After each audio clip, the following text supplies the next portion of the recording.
Welcome to the Financial Freedom Secrets Show. This is your host, Jackson Milan, the Wealth Mentor, helping business owners create financial freedom faster by mastering the language of money.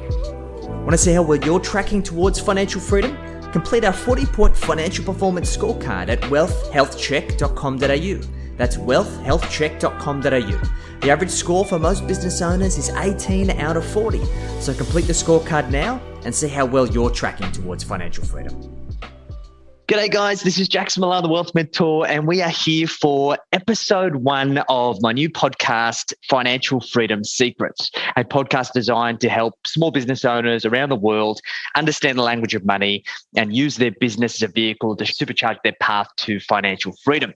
And I've got one of my best mates here, my business partner, Sam Panetta. Come on the show, episode number 1. Looking forward to having a bit of a banter, mate. It feels like I haven't seen you in forever. I think the last time that you haven't, mate. You haven't. We haven't seen each other in a long time. Yeah, it's been a fucking long time, but I'm going to see you in a couple of weeks. You're coming up to the farm and we're going to go out into the bush and we're going to hold hands and sing Kumbaya. It's going to be great. Love that, mate. I'm looking forward to it. Mate, so how's things in Sydney? How you doing? Things are all right, mate. Things are all right. I think one of the biggest things in Sydney over the past couple of years has been this coronavirus. You know what I mean? It's been massive. You've obviously escaped it, headed up to Queensland, live in the bush. No, there's no crocodiles with coronavirus where you are, mate. Probably it's dictated so much of our lives over the past couple of years. But I really think we're at the point now where the virus is probably getting a little bit weaker. I think we're coming out of it. I really think we're coming out of it and we're going to go back to living, relatively normal lives. Yeah, I'm keen to explore that with you, mate, because there's a lot of people who are a bit nervous. They're not quite sure.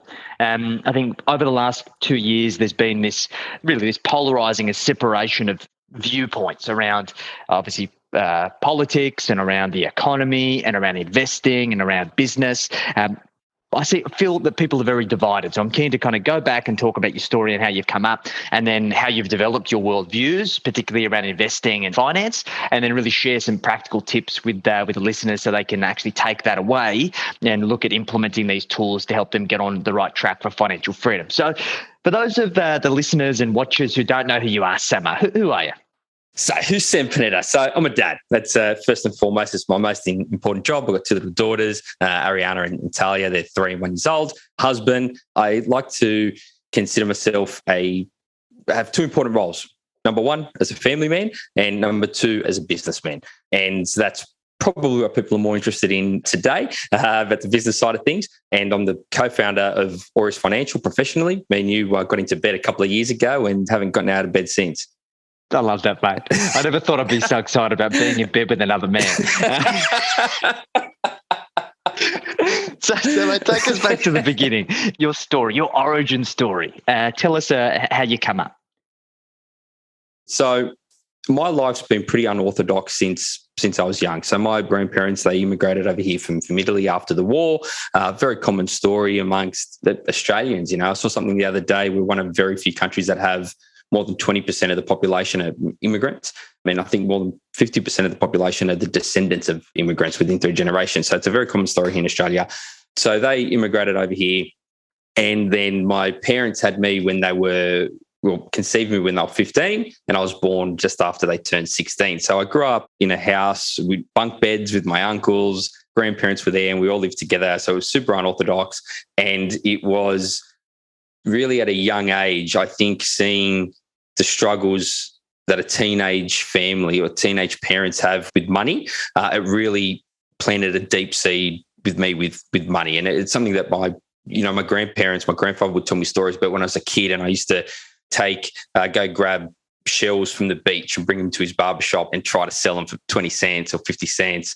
When I used to go to school, I didn't used to buy my lunch. I should be 6'3", but I'm not. I'm 5'9" on a good day. But I wanted the money, Jacko. I wanted the money. I didn't know why I needed money. I know that I needed it. And then there was a bit of a turning point, a pivotal moment for me when I was about 8 years old.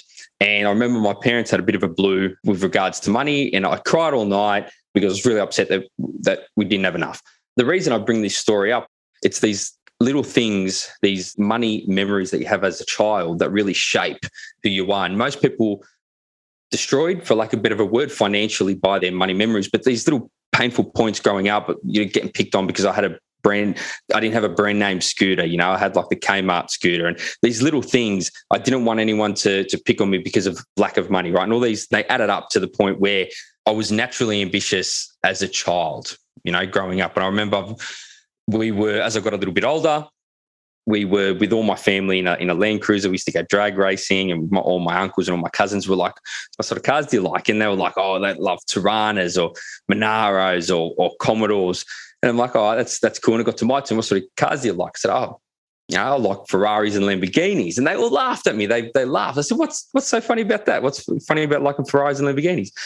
And I remember my uncle said to me that people like us don't have cars like that. And I thought about it for a second, and I was like, what do you mean people like us? Well, rich people have Ferraris and Lamborghinis. And it just clicked to me. I'm like, all right, I'll get rich. That's it. There's a simple solution. If I want front red Ferraris, I'll just get rich and buy them. And everyone in the car sort of went silent. It was really weird. It was really eerie. And I think it was at that point people started to recognize my train of thought was probably different. Different from other people. And then we kept rolling with it from there. As I got older, I dropped out of school. So good student in primary school, not so good student in high school, a little bit cheeky, a couple of durries around the back shed. But it's teenage stuff, right? Teenage stuff. Always really good at maths, hated school, hated being institutionalized. I dropped out in year 10. I was mowing lawns that afternoon with my Uncle Anthony. And then I started a spray painting apprenticeship when I was 15. When I was there, when I was doing my spray painting apprenticeship, I met a fella by the name of Class.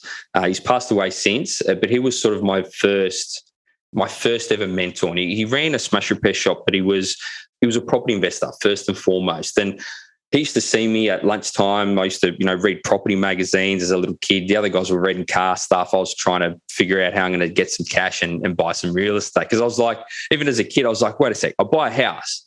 Someone lives there and they pay me to live there. They're like, yeah. And I'm like mind blown. How can that even happen? So I don't have to go to work. Someone else is going to go to work and then pay me the rent. Like, yeah. And I'm like, why isn't everyone doing this? But that was just the train of thought. So he was my first ever mentor, and he took me aside and he took me under his wing and he taught me about real estate. And he set me on a track where when I was 18, I bought my first piece of real estate.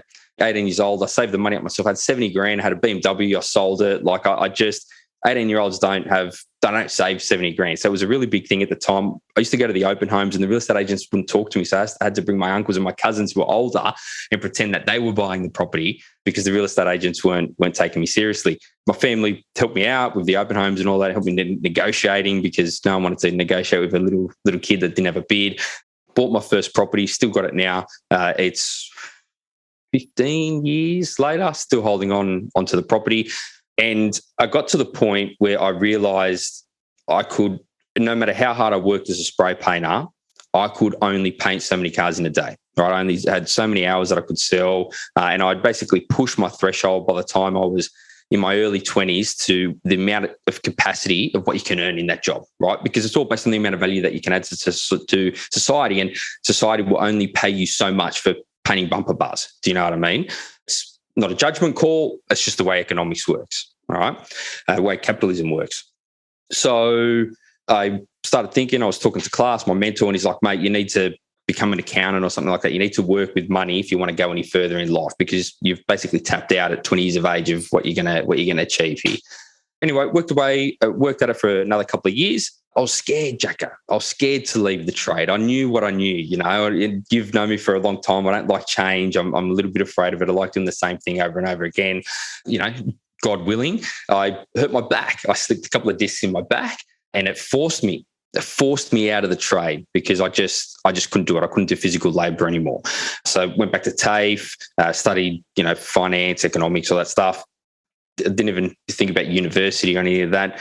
I managed to jag myself a job with a prop desk. It's basically a trading firm. So think of those Wall Street movies where you're there, you're buying and selling and stuff like that. So my brother-in-law was one of the senior traders there, managed to get me an interview, put a suit on. I'd never had a suit on in my life.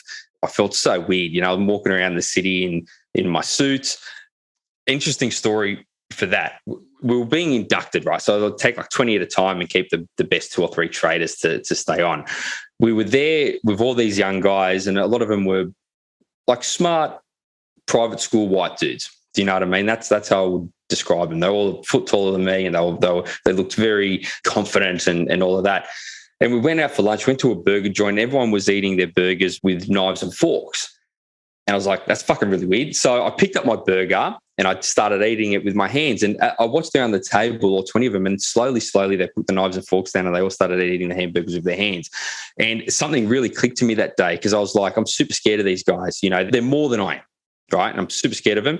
And then I realized they're all fucking scared too. They're all scared. Yeah, everyone's scared, you know. They didn't want to make a wrong impression or anything like that. And so I thought, even though I might have not had the upper hand as a child, maybe my perceived upper hand if someone else was there, maybe it's not perceived in their head, you know, maybe it's not the same thing.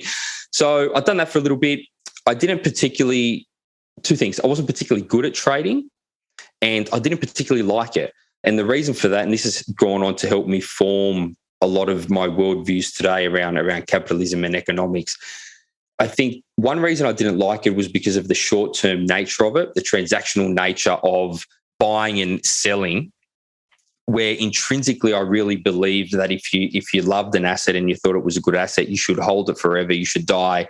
Your kids should have it. Your grandkids and your great-grandkids should have it. And that's, to me, what a real asset is. And if you're buying and selling, you're doing a lot of activity and you're making a bit of cash, but you're not creating real generational wealth, because the day you stop buying and selling, when the activity stops, the money stops. So I had that little bit of an inkling. And the second thing is I didn't feel that I was adding any value to society. Like I was buying here and selling there, selling here, buying there. Scalping the market.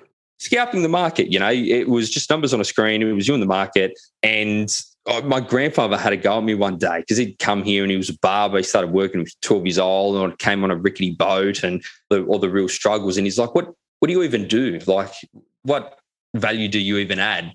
And he's never had a go at me ever in my life. It was the first time and the last time he ever had a go at me. And I was like, maybe he's right. You know what I mean? Yeah, maybe he's right. So I got out of that. I got into, at that point I was dabbling in shares. I was buying some shares and, buying a little bit more real estate as times went on. And then I saw the Yellow Brick Road, and I was like, this holistic financial services business. I was like, this is super awesome. Like, this is what it's all about. So rang him up. One guy didn't give me the gig. He didn't give me the gig. And it's so funny because I saw him a couple of years later after I had been given a go, and I saw him on an awards night where I'd just won Young Gun of the Year, like best broker in their first year as a broker. I got into the top 100 and for even adult brokers, and I was a kid. So I saw him that night. I was like, mate, you made a mistake. You should have given me a job. Would have made you some bank. But I had a couple of other guys give me a go, give me a crack. I said, I don't even want to get paid. Just teach me the ropes. Let me work, and loved it. Frothed on it. Finance. I was like, like, what do you mean you can borrow against your property and take cash out of it? How, like, okay, 6 months later, 200 grand in the bank because I was just borrowing against the real estate. This is the best. This is the easiest way to get capital to allocate ever. Kept rolling with it. Met you, Jacko, fell in love, and the rest is history. Mate, it's really interesting. I need to unpack all of this because there's so many similarities in our journey. And I think this is the first part that we need to understand.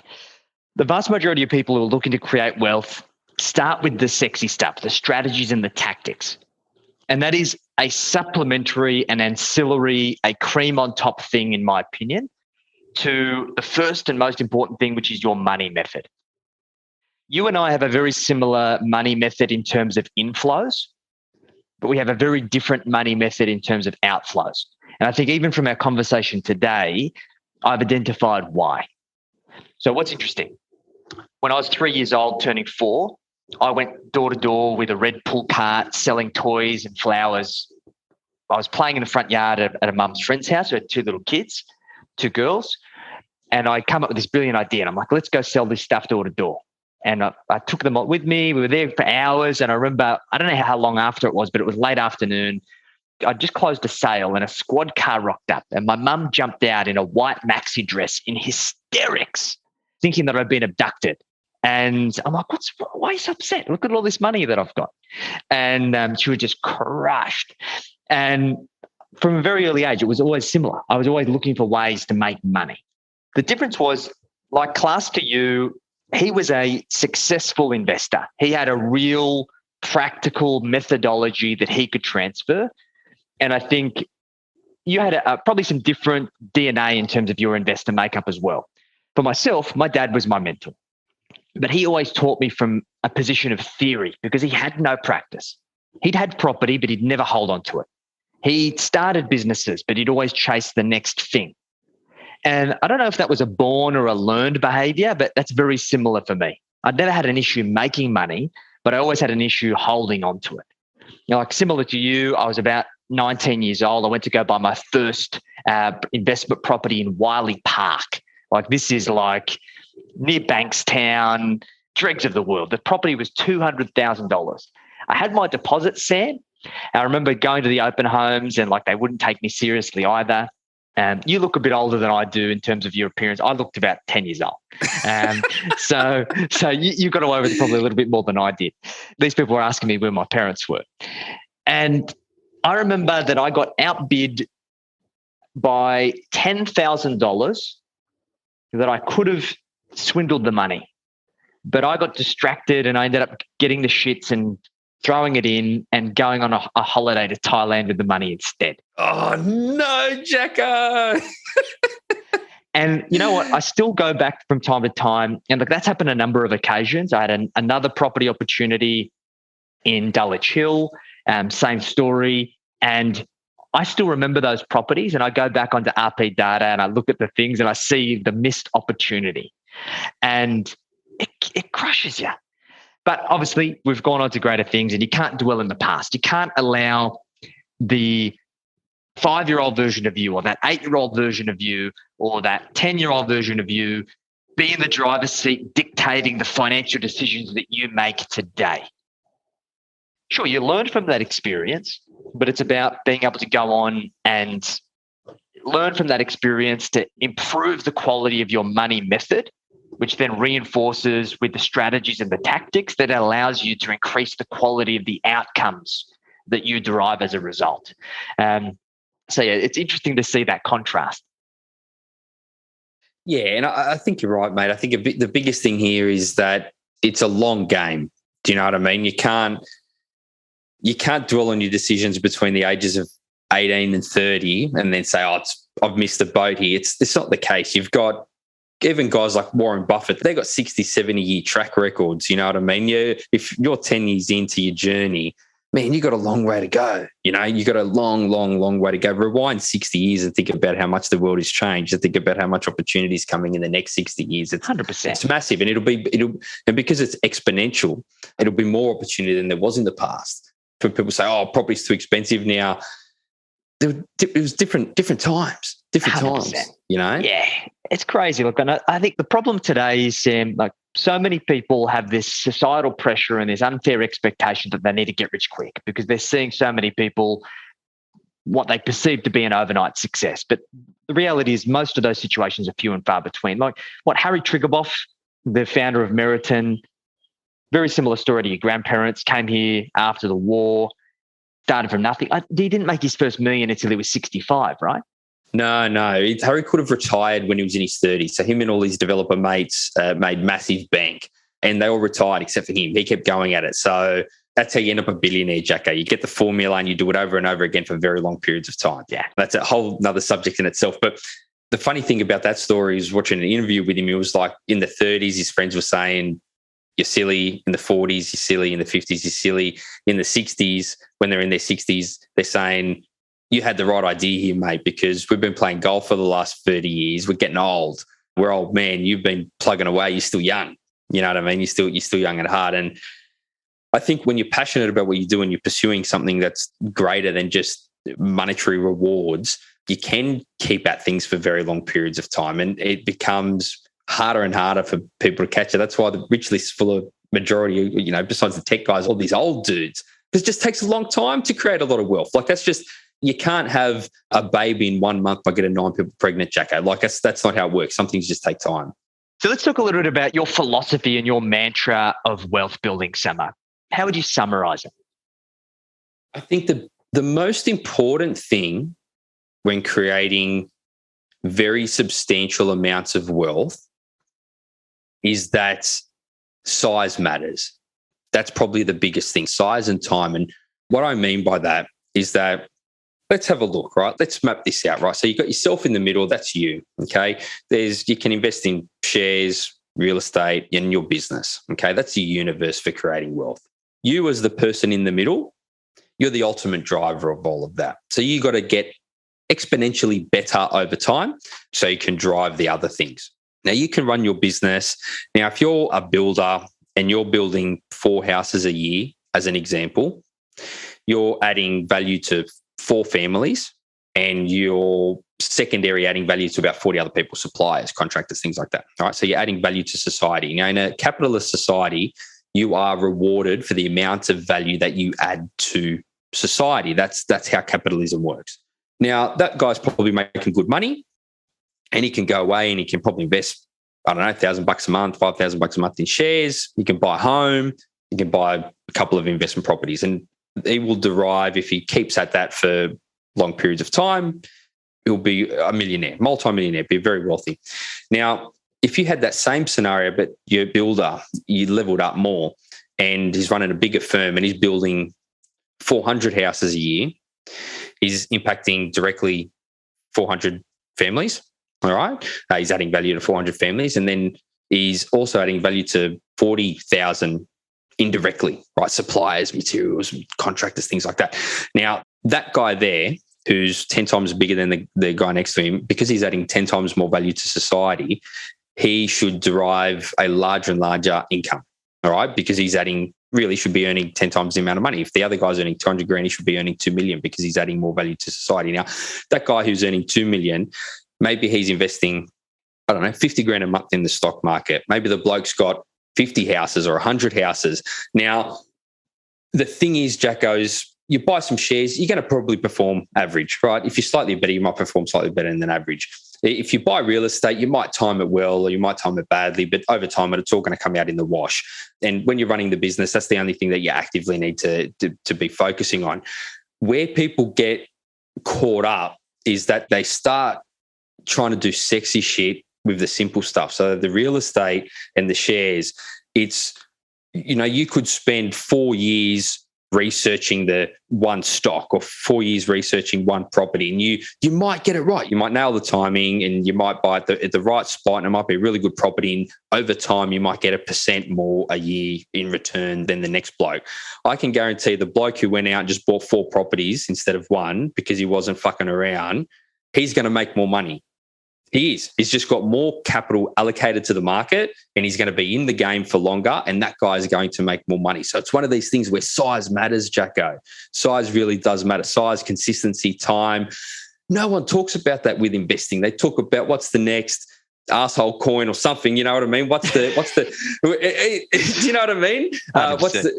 What's this next thing that's going to get them rich quick? And then because they're a little bit scared of it, right? They don't go make $2 million bets or $4 million bets on real estate. They make a $5,000 bet on some horrendous coin and they make 50 grand. They celebrate when they get a 10x, when you could have just gone a $500,000 property that does 10% a year consistently. Correct, forever. And not only have you made that same amount of money, it's like 100% cash on cash return. Correct. And it's not the sexy stuff, Jacko. Like if someone said to me, give me 100 million today, but all I could do was allocate it to a managed fund that tracks the stock market index, and they said that's the only investment you can ever make ever again, I would take that, because I know if I just done nothing for the next 30 or 40 years, I would eventually become a billionaire just because of the nature of compounding, and you wouldn't have to do anything else again ever in your life. It's not because the managed funds is going to be the best investment. It's going to perform average. It's not going to be the best investment, but it's the size. It's the 100 million. You're going to be fine with it. And that's my methodology around it, mate. Like I think that you need to add value to society, and then you just need to bet big, man. The bets have to get bigger all the time. And I think this is the biggest problem, Samo, because I think this is a perfect storm for many people. One, I think there's a lot of pressure, particularly in the entrepreneurial and small business community, that you've fallen behind. because like we've experienced it, right? We went from a business that was successful, that we'd achieved national awards. We had a really good business. It was functioning very well, but just no longer aligned with values, and we exited. And then we said, okay, let's start something from scratch and raise capital and try and run at this as hard as we can. And there's sunk costs. Like, I think bright-eyed and bushy-tailed in the beginning, we thought we knew everything. And we thought that it was just going to be an overnight success and we would immediately get back to that point and surpass it. And then it would just be the greatest love story of all time. And it was fucking tough, and we burnt cash. And what you see is that not only do you see the cash burn, but you're seeing the opportunities lost because of all of the things that you were able to do before, the properties you're able to buy and the investments that you're able to make and the lifestyle that you're able to live. And that pressure of feeling like you're falling behind, not only with the heightened emotion, but it creates a higher emphasis to look for these sexy and sophisticated things that are going to skyrocket you and supercharge you back to where you were and hopefully past it. Yeah, I think that's one of the biggest fuels for people fucking up their financial journey, right? FOMO, mate. It's FOMO, and it makes sense. Like, it really, really makes sense because there's so much opportunity out there, and everything that's going on, you feel like you're missing out on all the opportunity that's happening. We burnt some cash, Jacko. We burnt some cash, but it was what it done for us is it took us back to that middle sphere of us, and we had to get better. And then we did, and then we ran a better business. And then it all starts to feed again. And it took a little bit longer than what we thought when we done our Excel spreadsheets and how quickly we were going to get super rich. It's the truth of it. Business owners need to hear it, you know. Yeah. Look at Ray Dalio, billionaire hedge fund manager, runs the biggest hedge fund in the world. He was 5 or 6 years in when he had to sack all his employees and start again. Like, nearly went broke. He had $20 in his bank account or something stupid like that, and turned it around and became better, learned, and became a multi-billionaire off the back of it. And he's only quite young. He's only in his 60s. So give him another 20 or 30 years, you'll end up right at the top if you can keep at it. Here's the thing, Jacko. Here's the thing. I've seen that I'm not the typical entrepreneur personality type. You and I have discussed this a lot of time. We've been in rooms with other business owners, and most of them are ideas guys. And then there's me who just wants to do the same thing over and over again. And this is why the partnership between us works really well, because we keep each other in check. You don't want to be too extreme on either side. You don't want to be too extreme on either side, because if you're always chasing the next shiny thing, you don't stick at something long enough to see it through. And if you don't change, if you don't adapt, I'd still be there painting cars. Do you know what I mean? So I think there has to be some sort of leverage in the middle. I think what makes it so difficult for business owners, Jacko, and this is real. I think if you've got your capitalist mentality here, which is, do the same thing over and over again, you've got your entrepreneur personality here, which is you do lots of different things. This part here where a lot of business owners sit is very good for doing business, all right? But over here where the capitalists sit, really long-term wealth is created here. So I think a lot of business owners struggle because they're so focused here, they forget that the big money is made by owning a shitload of staff and doing nothing forever with it. And I think they fuck it up because they try and manufacture wealth. They try and, like, the same way that they manufacture value in their business. And it just doesn't work like that. And look, it's something that I struggle with because my personality type is like that. Like, my values around money are very different. I'm not motivated by money at all. I'm motivated by lifestyle and experience. And money is just the vehicle to get me there. And I want to be able to have my cake and eat it too. I hate deferring gratification. And I think that's underpinned by the fact that I know no one will ever take away my ability to earn an income, to be able to earn a really good income. And I know I'll never go without for the rest of my life based on the skill set that I have. I think many entrepreneurs feel the same. So when it comes to your philosophy around financial freedom, Sam, like, how do you define financial freedom? What does financial freedom mean for you?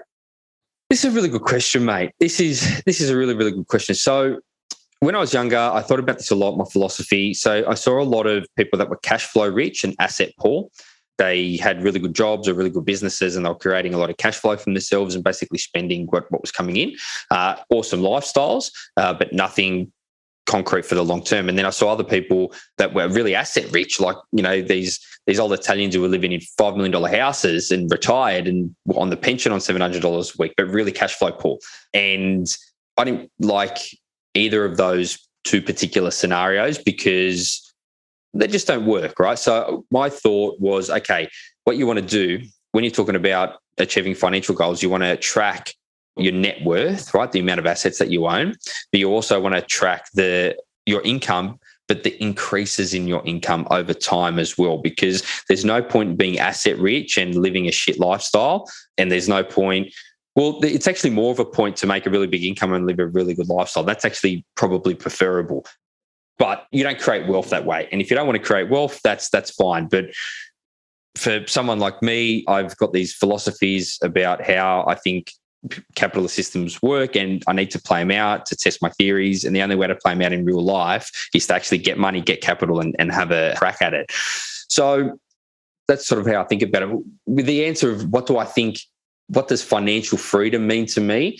I think really financial freedom is when you own enough assets that you don't need to work, that covers your lifestyle costs in perpetuity. So you've got enough passive income from the capital that's allocated to the market where you can continue to live the lifestyle that you want and your wealth will increase over time. It's a super hard position to get into, Jacko. It is a really hard position to get it because you just need so much capital allocated. And it's not that hard allocating the capital. It's getting the capital that most people struggle with, because we're talking, if you want to live superstar lifestyle, you're talking very big numbers. So I think, that passive income over expenses, to me, that's financial freedom. So what's that net wealth target for you, Samo, that you think will allow you to produce that amount of passive income in perpetuity? I don't have it. I don't have it, Jackson. I don't have one. It's because I don't particularly want to stop working, right? We spoke about this before. I have no intention of retiring at 30 or 35 or 40. I quite like what I do and I like adding value to the world. And I make a lot of friends and cool people that I get to meet. And my lifestyle is more exciting for having working. Do you know what I mean? 100%. Look, even when me and you met all those years ago, everything that you and I have done together, now I'm coming up to your farm in a couple of weeks, we're going to hang out. There's just, life's better, right? Life's better for me when I work. My goal is a little bit different, and the way I track it is a little bit different. When we do that exercise where we talk about your 20-year roadmap, all right? So what I do is I get my income figure, my current income, and my current net worth. And then what I do is I apply a 30% multiplier to it year on year. Okay, so I say if I'm earning 100 grand this year, I want to earn 130 grand next year. I want to earn 163 grand the year after. And I do the same with my net worth, right? So I say, okay, if I'm worth 5 million today, next year I want to be worth 6.5 million. Year after that, 8 million circa. So I pursue that as my financial goals. And the reason I do that is because my philosophies on it, as going back to that, is that the best business people, the best investors in the world have been able to compound their wealth at about 20%, not much more than that, just for very long periods of time. So if I can aim for 30, which is going to be impossible, but if you can aim to do that, it's easier with smaller numbers. 100%. That's my goal, right? Because that's what I feel as an investor, if I want to be at the pinnacle of being a capitalist. People are going to hate me for saying that word, but if you want to do that, then that's what you should aim for. And then what I do off the back of that, I say, okay, if I have that much wealth and I have that much income, these are the lifestyle goals that I can achieve. And it's very different because how you're not motivated by money, you're motivated by lifestyle. I'm the exact opposite. I'm motivated more by the financial targets, and then I'll just adjust my lifestyle as the financial targets are reached. So it's really different from how most people would be doing it. That there's not one figure there that I'm aiming for. Yeah, I found, and I love your philosophy. I think this ties in so well with your personality because you can stick to doing the same thing forever. For me, I always struggle to justify all my friends are buying all of these properties. I should do it. I don't give a fuck.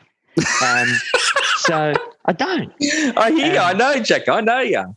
And the only thing that was important to me was having my home. This is my dream home. This is where I want to be. And we'll continue to develop this out. And I'm sure where we want to live in terms of the actual physical dwelling will change over time. But the thing that's important to me is, one, not having to go without, having the ability to have my cake and eat it too. Two is about building the business value. So my view and the formula that I use for wealth is your passive income target divided by 5 times by 100. So we assume a 5% realizable asset, either by way of income or capital appreciation that we could sell down. So for me, if I'm earning 200 grand a year, I have an amazing lifestyle. So I need $4 million in net wealth. And the aim of the game is to build a $4 million share, like my share in the business, and then have $4 million of realizable investment assets. So if I have a total net worth of $8 million, I have complete financial abundance and I'll never go without anything. And coupled with the fact that I have no intention to have kids, and my legacy is about the impact that I can leave in the world through my thought leadership and the things that I do here, like the sanctuary that we're building and all of these kinds of things, I don't need anything more than that. Yeah. And anything more than that is just extra. Do you know where I think people, because we've got two totally different styles, right? We're approaching this in two totally different ways. I expect most people would probably prefer to approach it your way than my way. Not everyone's a lunatic like me, right? But you know where I think most people get it wrong, Jacko? Like, I know how I'm doing things, and you know how you're doing things. You know what you're working towards.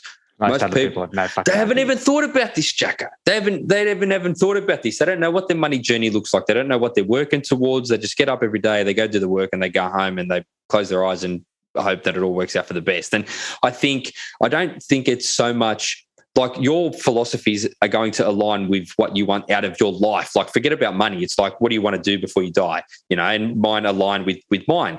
And it's not that there's a right or wrong. Different character types need to approach things in different manners. You have to understand, like, you need to know who you are. What do you want out of life?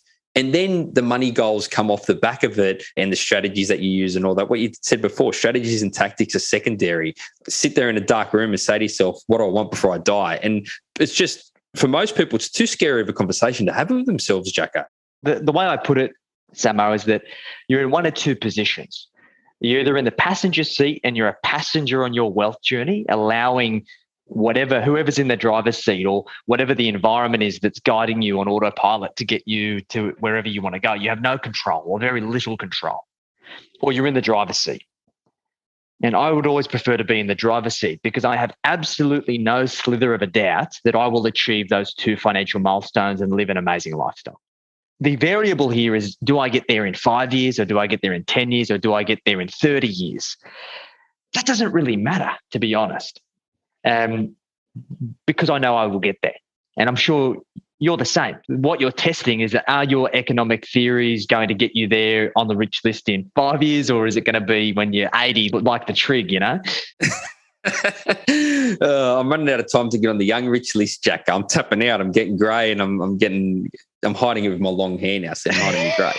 But you're tapping out. But the big one, I think it's more just the big rich list. They get there because they've just been plugging at it for so long, and they're making bigger and bigger bets over time. I would assume 99% of people don't want to be on the rich list. They have no ambition to even manage that level of wealth. You know, they've got no interest in it. They probably shouldn't, you know what I mean? Like, I love money as a topic, right? I read about it. I'm immersed in it since I was a child. Most people find it boring as batshit, Jacko. They just want enough of it so they can buy jet skis and have a big house for their family, or whatever it is, whatever they want, travel the world. They've got to work out what it is that they want and then work out what they need to do to get there. Yeah, it's so important. And yeah, look, from my perspective, like, I have absolutely no ambition to get on a rich list. And money is just a byproduct of doing the right thing and pursuing the things that I'm passionate about. So if I get there, oh, cool, that's great. Chuck that on my LinkedIn profile or something as an achievement. It doesn't really matter to me. So we get to summarize your top 3 tips for anyone listening. What are your top 3 financial freedom secrets that you would like to the listeners or watchers to walk away with? I think the number one thing is that it comes down to you. Like, you have to improve as a human incrementally or exponentially over time. You just have to get better. You just have to get better as a human, because the results that you've got today are basically an accumulation of the decisions that you've made, right? So if you want more, become more. That's number one.